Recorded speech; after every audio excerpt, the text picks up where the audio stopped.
بسم اللہ الرحمن الرحیم۔ ناظرین، آج ہم بات کریں گے بچوں کو بد دعا کے بارے میں۔ بچوں کو کبھی بھی بد دعا نہ دیں۔ اس پر ایک دکھ بھری کہانی موجود ہے۔ ایک بہن کہتی ہے کہ ایک دن میں اپنے گھر کی صفائی کر رہی تھی، اتنے میں میرا بیٹا آیا اور وہ شیشے سے ایک شاہکار گرا دیا، وہ ٹوٹ گیا۔ میں اس سے بہت ناراض تھی کیونکہ یہ بہت مہنگا تھا اور میرے ماں نے مجھے دیا تھا اور میں اسے پسند کرتی تھی اور اسے رکھنا چاہتی تھی۔ میں نے غصے سے اسے بلایا اور کہا کہ میرے رب ایسی دیوار گرائے جو تمہاری ہڈیاں توڑ دے۔ بہن کہتی ہے کئی سال گزر گئے اور میں اس بد دعا کو بھول گئی اور مجھے اس کی پرواہ نہیں تھی اور نہ ہی مجھے معلوم تھا کہ وہ آسمان پر چڑھ گئی ہے۔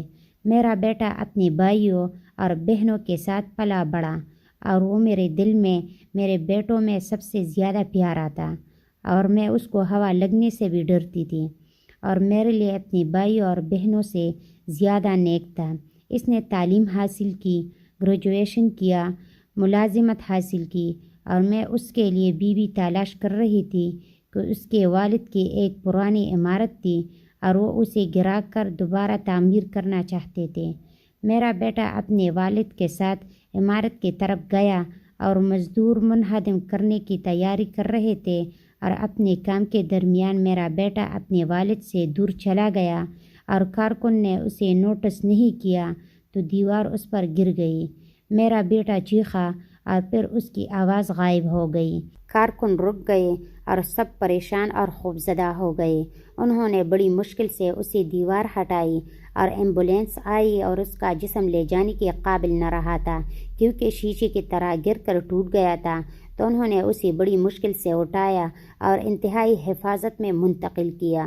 اور جب اس کے والد نے مجھے خبر کی تو میں بے ہوش ہو گئی اور جب میں ہوش میں آئی تو گویا اللہ تعالیٰ نے میرے آنکھوں کے سامنے وہ گھڑی بحال کر دی ہو جس میں نے بچپن میں کئی سال پہلے اس کے لیے بد دعا کی تھی اور مجھے وہ بد دعا یاد آ گئی۔ میں روتی رہی یہاں تک کہ میں دوبارہ ہوش کھو بیٹھی۔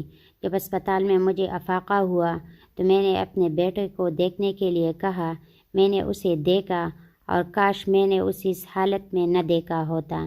ان لمحوں میں دل کی دھڑکن رک گئی اور میرے بیٹے نے آخری سانس لی۔ میں نے روتے ہوئے کہا کہ کاش وہ دوبارہ زندہ ہو جائے، گھر کے تمام فن پاور کو توڑ دے، بس میں اسے نہ کہوں۔ کاش میں گونگی ہو جاتی اور میں اس کو بد دعا نہ دیتی۔ کاش لیکن کاش لفظ کا وقت پورا ہو چکا تھا۔ ایک شخص عبداللہ ابن مبارک رحمہ اللہ کے پاس اپنے بیٹے کی نافرمانی کی شکایت کرنے آیا۔ ابن مبارک نے اس سے پوچھا، کیا تم نے اس کے لیے بد دعا کی؟ اس نے کہا ہاں۔ اس نے کہا کہ جاؤ، تم نے ہی اسے خراب کر دیا ہے۔ ہر ماں اور باپ کے لیے میرا پیغام ہے کہ اپنے بچوں کو غصے میں بد دعا کرنے میں جلدی نہ کرے۔ شیطان مردود سے اللہ کی پناہ مانگے، اپنی زبانوں سے وعدہ کرے کہ وہ اپنے بچوں کے لیے کامیابی اور رہنمائی کے لیے دعا کرے۔ ان کو بد دعا نہ دیں اور جان لے کہ اپنے بچوں کے لیے بد دعا کرنے سے ان میں فساد، ضد اور نافرمانی ہی بڑھ جاتی ہے۔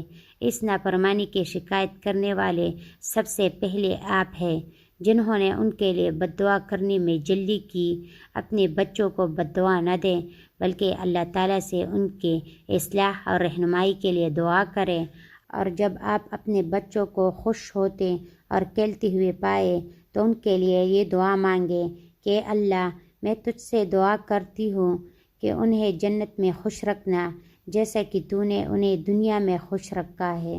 آمین۔